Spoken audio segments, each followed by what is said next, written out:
I joined politics in 1978 as a vice chairman of a ward in Ekwetedo, Lagos, MPN.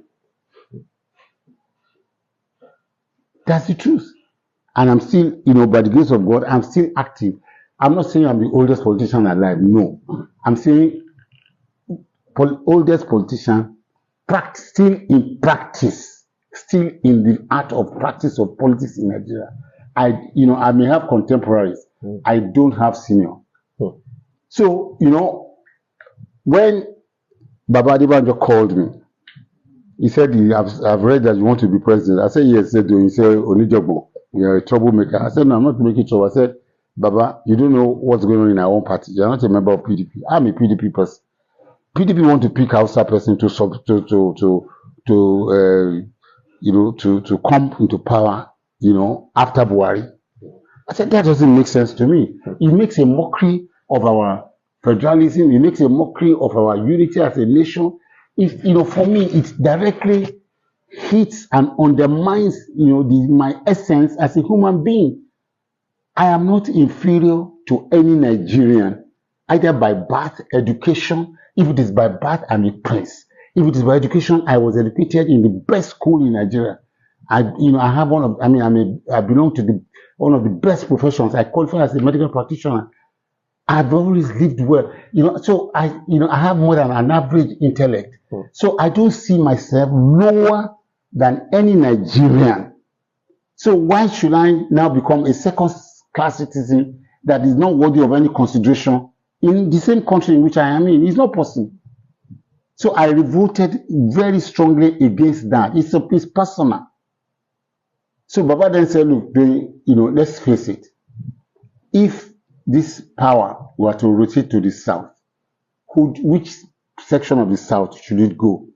So I said, Baba, let us be factual. Southwest has been president, Obasanjo. South has been president, Jonathan, in recent times. Only Southeast has not had a shot at it. And I find it to be an injustice. But, there's nothing a single person can do. So if they can fight for themselves and you can support them, so be it. So Baba said, why don't we just support them? So I said, I agree. That's what happened. Baba Adebanjo, thank God, is still alive. He called me to his bedroom. We had a discussion. So I agreed. And I left him.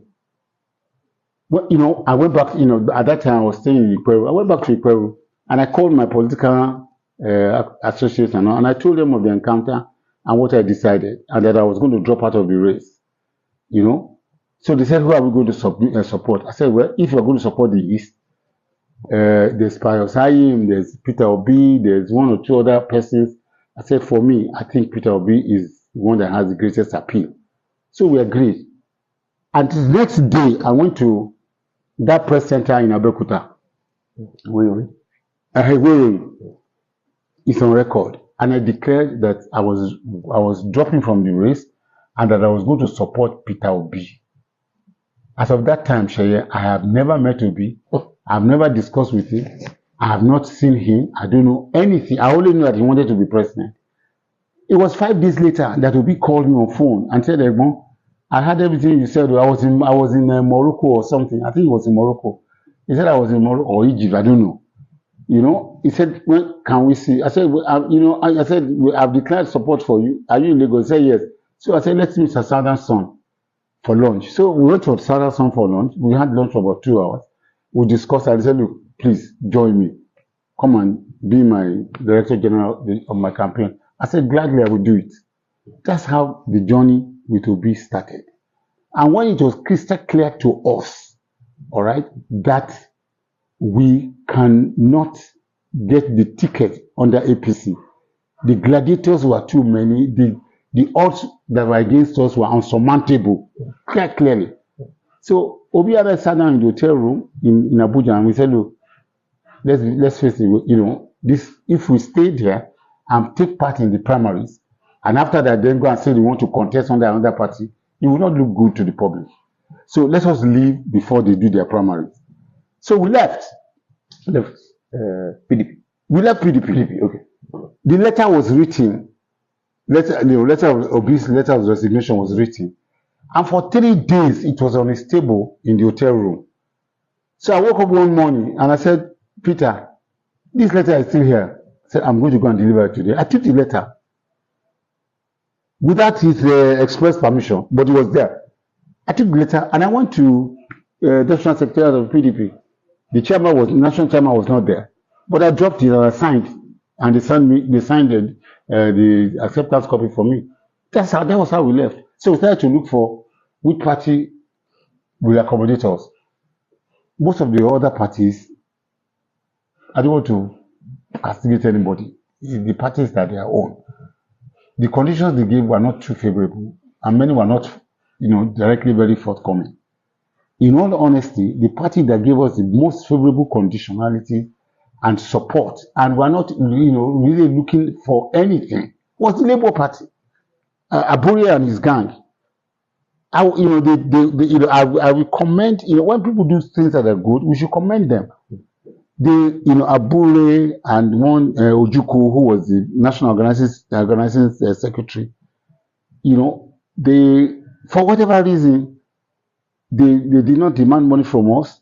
They gave us accommodation. They even said, if we wanted anything or changes in the ESCO and all that, we should discuss with them. We told them, just hold on to your ESCO, no problem. Let us work together. So we went to Asaba and had the convention, and Obi was nominated. So that was how we started the journey.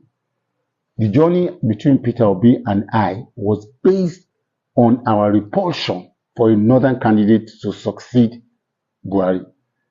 We wanted a southern candidate in our party.